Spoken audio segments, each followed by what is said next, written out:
2001 एक ऐसा साल जब दिल्ली के लोगों ने कुछ बहुत ज़्यादा अजीब विटनेस किया। सब डर रहे हैं, क्या मालूम किस वक्त आ जाएगा। 2 दिन से सब लोग जाग रहे हैं। कुछ ने इसे चमत्कार कहा, कुछ ने इसे भूत कहा, कुछ ने इसे मुंह नोचवा कहा। जितने मुंह थे उतने नाम, पर सवाल ये था कि ये था कौन। रात के अंधेरे में जब आप लेते हैं खर्राटे, तब वो लेता है आपकी जान, मार देता है, खून कर देता है। कौन है वो? पूछिए पूछिए, कौन है वो? तो ये कहानी दिल्ली के most famous the monkey man की है। 4-5 फुट का एक बंदर जैसा दिखने वाला इंसान, जिसके पूरे शरीर पे बड़े बड़े बाल थे, बड़े बड़े नाखून थे, लाल आंखें थी और रात के अंधेरे में आता था और छत पे या बाहर सो रहे इंसानों पर हमला कर देता था और दिन का उजाला होते ही एक छत से दूसरे छत छलांग लगा के भाग जाता था। जी हाँ, वो खूनी दरिंदा एक बंदर है, काले रंग का काला बंदर। ये कहानी अभी सुनने में बहुत वियर्ड और बचकानी लगेगी, पर सच्चाई तो यही है कि इस 5 फुट के मंकी मैन ने दिल्ली के नाक में दम कर रखा था। इसे पकड़ने के लिए 12 स्पेशल पुलिस टीम्स भी बनाई गई थी। रात रात भर पुलिस दिल्ली की गलियों में चक्कर लगाती थी, बस इस 5 फुट के क्रिएचर को पकड़ने के लिए। जिससे कि उनके साथ 2-2 पुलिस वाले और पब्लिक के खुद आदमी एक टीम बना के वो पूरे मोहल्ले में घूम रही है। पर फिर सवाल वही है कि क्या ये जो दिल्ली के लोगों ने देखा, महसूस किया, वो सब सच्चाई थी या बस उन लोगों का भ्रम। पर भ्रम 1, 2, 3 या 10 लोगों को हो सकता है, पर एक ही भ्रम जब करोड़ों लोगों को हो तो वो भ्रम नहीं, कुछ और ही है। तो चलो इस मंकी मैन की क्लोज्ड फाइल को ओपन करते हैं और समझते हैं कि क्या ये जो दिल्ली के लोग विटनेस कर रहे थे वो सब रियलिटी थी या बस एक कहानी। आज तक हमने ऐसा डर, ऐसा खौफ नहीं देखा। इसका केवल नाम सुनते ही जो है लोगों के रोंगटे खड़े हो जाते हैं। कैसा काला बंदर है जिसका खौफ दिल्ली के हर एक शख्स को है? किसकी साजिश है ये? कौन है ये काला बंदर?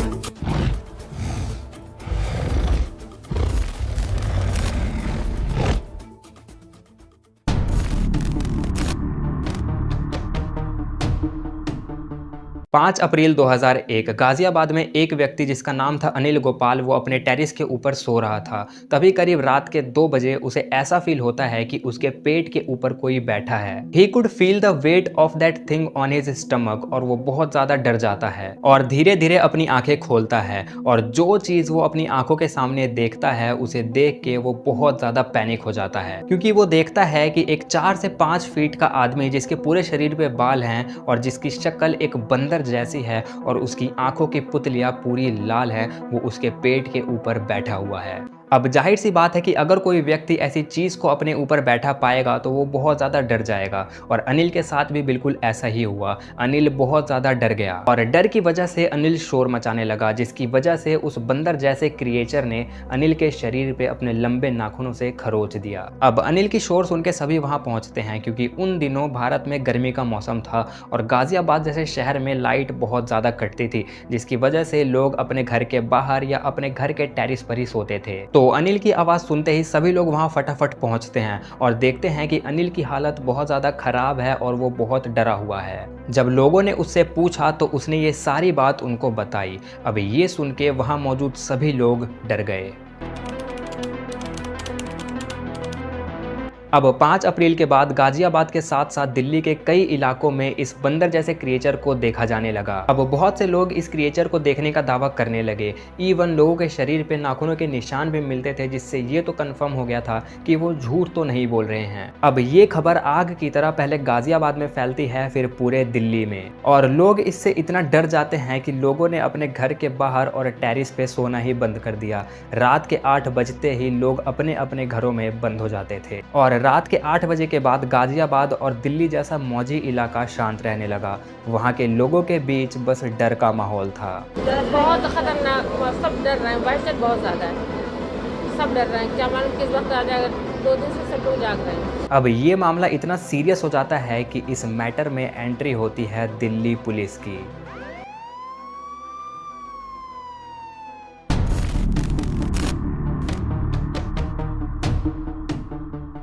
द से दिल्ली और द से डर ये दोनों ही अलग अलग शब्द हैं, पर उन दिनों ये दोनों शब्द एक समान ही हो गए थे, क्योंकि बच्चे से लेकर बूढ़े तक दिल्ली के हर एक इंसान के अंदर बस उस काले बंदर का डर था। और उसी बीच 30 अप्रैल 2001 के दिन विजयनगर पुलिस स्टेशन गाजियाबाद के अंदर इससे रिलेटेड पहला कंप्लेंट अनिल कापिल द्वारा फाइल किया जाता है, बट पुलिस उसको इग्नोर कर देती है। उनका कहना था कि हो सकता है कि ये तुम्हारा वहम हो, बट आफ्टर दैट पुलिस को करीब 300 फोन कॉल्स आते हैं इसी काले बंदर केस को लेके, और अब पुलिस भी सस्पिशियस हो रही थी। देन 10 अप्रैल 2001 के दिन एक आदमी यही सेम कंप्लेंट लेके पुलिस स्टेशन पहुंचता है, और ये आदमी सिर्फ कंप्लेंट लेके नहीं जाता है, बल्कि ये आदमी कंप्लेंट के साथ साथ अपने शरीर पे नाखून और चोट के निशान भी लेके जाता है। और अब ये देख के पुलिस भी सीरियस हो जाती है। एंड देन 10 मई के बाद से 100 ऑफ सिमिलर केसेस नज़दीकी पुलिस स्टेशन में आने लगते हैं, और इन सारे कंप्लेंट्स में एक चीज़ कॉमन थी, बंदर जैसा दिखने वाला एक क्रिएचर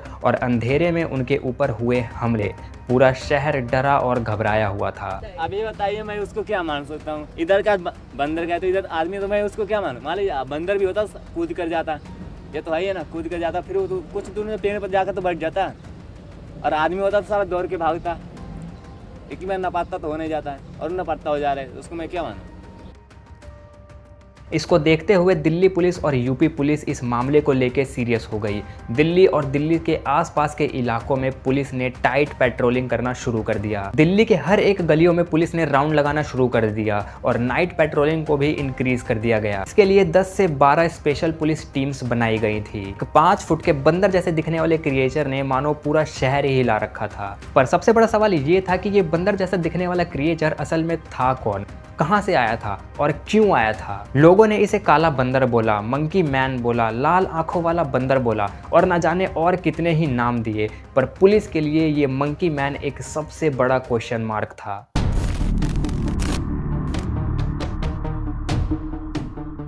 देखते ही देखते दिल्ली के काले बंदर की खबर पूरे देश में आग की तरफ फैल जाती है। बड़े से बड़ा न्यूज़ चैनल बस इसी खबर को दिखा रहा था। अब ये चीज़ बस दिल्ली तक सीमित नहीं थी, बल्कि पूरे भारत देश तक पहुंच चुकी थी। 2001 में हर घर में बस इसी काले बंदर की कहानियां ही सुनाई जाती थीं। But again question was very simple, वो is that monkey man? But the answer was not simple. अब पुलिस के ऊपर ये एक प्रेशर सा बनता जा रहा था, क्योंकि 2 लोगों की डेथ हो गई थी इस मंकी मैन की वजह से।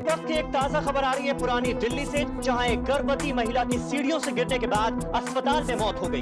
खबर यह है कि इस महिला ने अपने पड़ोसियों को यह कहते हुए सुना था कि काला बंदर फिर से आ गया। अब ये पूरा केस बहुत ज्यादा सीरियस होता जा रहा था। पुलिस उन सभी के घर जाने लगी जिन्होंने इस मंकी मैन को देखने का दावा किया था, और वहां से पुलिस को कुछ बहुत इंपॉर्टेंट डिटेल्स मिलती हैं, और शायद यहां से पुलिस इस इतने कंफ्यूजिंग केस के एंड तक पहुंचने वाली थी। तो सबसे पहले पुलिस अनिल कुमार से पूछताछ करती है, जिसने पहली बार इस मंकी मैन को विटनेस किया था। अनिल कुमार बताता है कि उसने एक छोटी हाइट का बंदर जैसा बंदा देखा, जिसके पूरे शरीर पे बाल थे और उसके पंजे आयरन के बने हुए थे। उसकी हाइट करीब 4 से 5 फीट की होगी, और वो एक छत से दूसरे छत पे छलांग लगा के भाग गया। और पुलिस ने ये भी देखा कि अनिल कुमार के शरीर पे कुछ माइनर इंजरीज भी थी। एंड पुलिस विक्टिम नंबर 2 के घर जाती है, सुरेश चंद्र, जो सहादराबाद एरिया में रहता था। अब यहाँ सुरेश की स्टेटमेंट अनिल के स्टेटमेंट से बहुत अलग थी, क्योंकि सुरेश ने बताया कि जिस मंकी मैन को उसने देखा था उसकी हाइट करीब 7 फीट की थी। उसने एक हेलमेट पहना था और उसकी आंखें लाल थी, जो कि रात के अंधेरे में ग्लो कर रही थी, और वो इंसानों के मुकाबले बहुत तेज दौड़ सकता था। यहाँ पुलिस थोड़ी सस्पिशियस हुई, क्योंकि अनिल ने जो स्टेटमेंट दिया था और जो सुरेश ने स्टेटमेंट दिया, both were very different to each other. Then police पहुंचती है विक्टिम नंबर 3 के घर, रमेश गुप्ता, जो कि पुरानी दिल्ली में रहते थे। इनका स्टेटमेंट भी बाकी दोनों स्टेटमेंट से अलग था, क्योंकि इन्होंने बताया कि जिस मंकी मैन को इन्होंने देखा है उसके पास एक पूंछ भी है, और वो एक घर से दूसरे घर लंबी लंबी छलांगे लगा सकता है, और उसके पास सुपर पावर्स भी हैं। And when police saw scratches marks on his body, so they found कि ये जो स्क्रैचेस हैं ये किसी जानवर का काम तो नहीं है, नहीं ये किसी तरह के पंजों के निशान हैं, और ये चीज बाद में डॉक्टर्स ने भी कंफर्म कर दी। बट देन पुलिस एक और विक्टिम के घर जाती है, जिसका नाम था कालू, और ये यमुना एरिया में रहता था। अब इसने बताया कि मंकी मैन ने बहुत टाइट कपड़े पहन रखे थे, और वो स्प्रिंग की तरह छलांग लगा सकता था। When he mentioned that कि जो क्रिएचर उसने देखा वो आधा इंसान की तरह था और आधा रोबोट की तरह दिखता था। ओवर पुलिस को कालू के शरीर पे किसी भी तरह के स्क्रैचेस के निशान नहीं मिले और यहाँ पुलिस ने एक चीज़ नोटिस किया कि उन्होंने जितने भी लोगों से पूछताछ की वो दिल्ली के अलग अलग एरियाज में रहने वाले थे। इन चारों स्टेटमेंट्स में कुछ भी कॉमन नहीं था and this take them to the conclusion of the monkey man.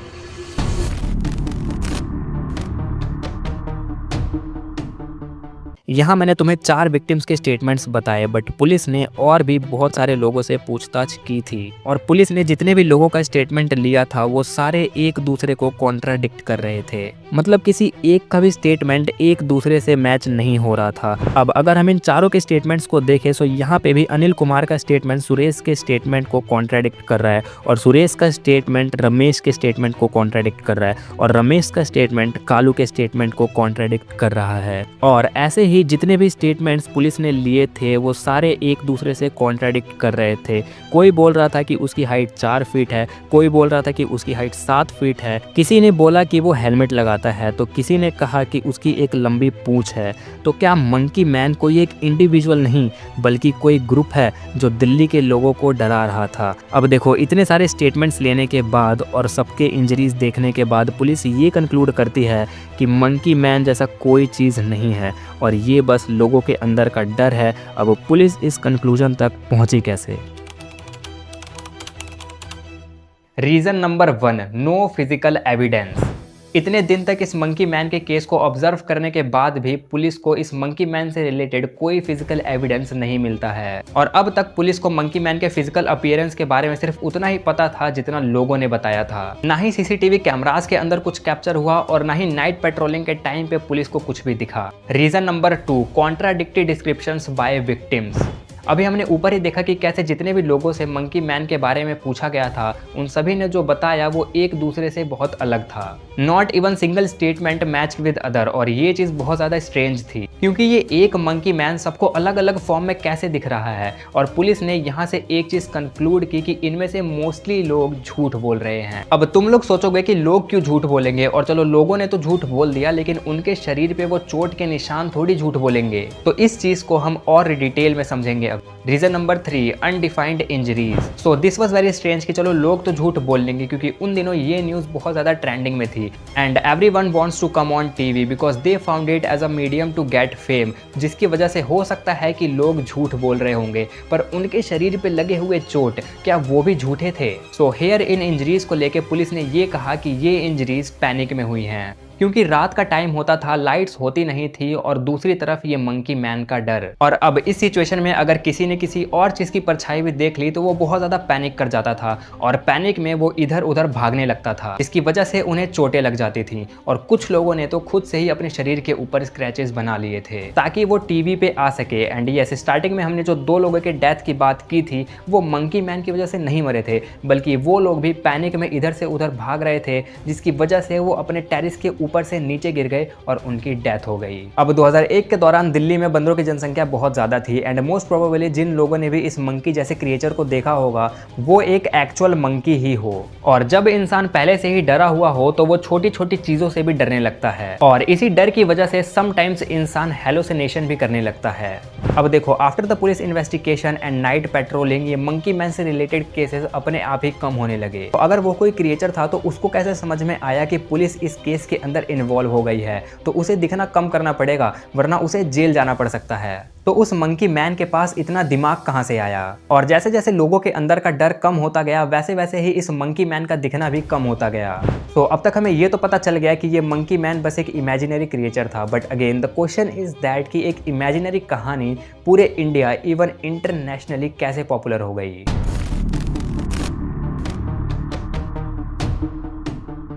देखो, बहुत से लोगों ने इस मंकी मैन को देखने का दावा किया जिसकी वजह से ये न्यूज़ पूरे दुनिया में बहुत तेजी से फैल गई और लोगों के शरीर पे वो चोट के निशान इस न्यूज़ को और ज़्यादा वैलिडिटी दे रहे थे। बट आफ्टर द इन्वेस्टिगेशन इस पूरे केस को मास हिस्टेरिया नाम दिया गया। मास हिस्टेरिया एक ऐसी साइकोलॉजिकल कंडीशन जिसके अंदर ग्रुप ऑफ पीपल एक ऐसे र्यूमर या बोले तो इमेजिनेशन पे बिलीव करने लगते हैं जिसका कोई फिजिकल एग्जिस्टेंस नहीं होता है, और ये चीज मेनली डर और एंजाइटी की वजह से होती है। और सेम यही चीज यहाँ भी हो रही थी। एक र्यूमर आया और ये र्यूमर मीडिया और न्यूज चैनल्स के थ्रू पूरे देश भर में फैल गया। न्यूज चैनल्स को एक मसालेदार न्यूज मिल गई जिसमें वो और ज्यादा मसाला ऐड करके दिखाने लगे। ग्राउंड लेवल पे जाके वो उन लोगों का इंटरव्यू लेने लगे जो मंकी मैन को देखने का दावा करते थे, और वो लोग भी टीवी पे आने के लिए कोई भी मनगढ़ंत कहानी बनाकर मीडिया में बता देते थे। और मास हिस्टेरिया का बस ये एक केस नहीं है, ऐसे और भी बहुत सारे इंसिडेंट हमारे इंडिया में हुए हैं जो कि मास हिस्टेरिया का एग्जांपल है, जैसे कि प्याज मांगने वाली चुड़ैल, चोटी काटने वाली चुड़ैल, सुई चुभोने वाली चुड़ैल और बच्चों को किडनैप करने वाला व्हाट्सएप ग्रुप।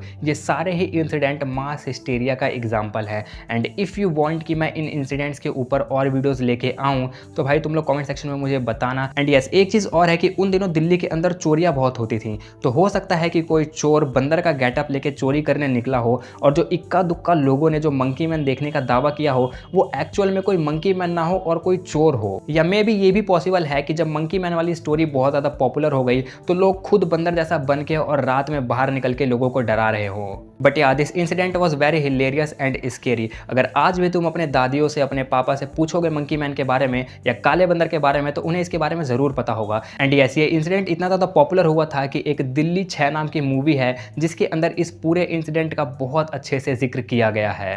देखो जी, बंदर ने किया हमला और 15-20 किलो जो दूध लेगा और जलेबी लेगा 10-12 किलो। अरे पनीर कितना बे? 15 किलो ले गया। और ये बेचारी क्या कर रहा तू?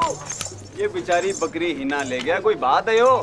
मुंबई शहर में एक बार फिर मंकी मैन की दहशत के कारण लोगों की रातों की नींद हराम हो गई है। अंधेरी इलाके में लोग देर रात तक घरों के बाहर पहरा देते रहे।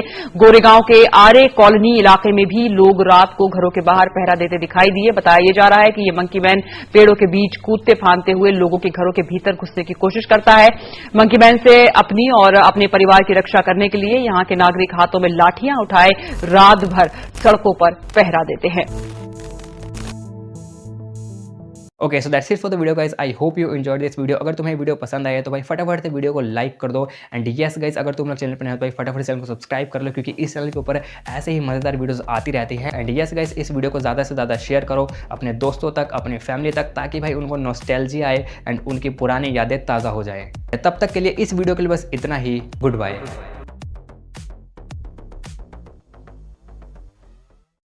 तो भाई आज फिर बन रहा है, मामला कर रहे हैं भाई बहुत टाइम बाद, और सेटअप पे है तुम्हारा भाई भी। देखो पीछे बस वो ये लगाना है ऊपर, एंड देन रिकॉर्डिंग चालू करूँगा भाई। बहुत टाइम लगने वाला है क्योंकि स्क्रिप्ट भी बहुत लंबी है। मैं तुम्हें दिखाता हूँ, लुक एट दिस। ये है भाई आज की स्क्रिप्ट। एक नहीं है, एक और है इधर। ये देखो तुम, ये स्क्रिप्ट और टाइम लगने वाला है इसमें बहुत। भाई खड़े होकर बनाना पड़ता है तो थक भी तो जाता हूँ ना मैं, एक बैठने का मौका नहीं मिलता भाई। लगातार 2-3 घंटे खड़े होकर तुम्हें रिकॉर्ड करना पड़ता है। Yes, and look at this. ये है अपनी रिंग लाइट, पूरा सेट है मामला। यहाँ लगाना है बस और शूटिंग चालू। सो यस भाई, दिख तो मैं बढ़िया रहा हूँ, मतलब चेहरा वरा पूरा बढ़िया आ रहा है।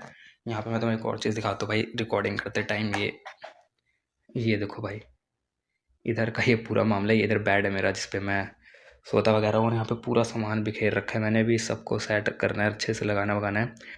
ठीक कर दूंगा बाद में मैं, बट कोई नहीं। लेट्स गो भाई, रिकॉर्डिंग पे कंटिन्यू करते हैं। चलो भाई लेट्स गो। सो यस, चलो भाई फटाफट से पहले तो मैं ये यहाँ वाला गेट बंद कर लूँ यार। ये मेन गेट है, यहाँ से भी भाई आवाज़ आती है ना, तो थोड़ा देखना पड़ता है। बाकी भाई अभी एक्रोस्टिक फॉर्म नहीं है जिससे मतलब आवाज़ नॉइज़ कैंसिलेशन हो पाए, बट कोई नहीं, चलो जो है उसमें काम चलाते हैं। Let's back to the recording. मिलता हूँ मैं तुम्हें रिकॉर्डिंग के बाद। लेट्स गो।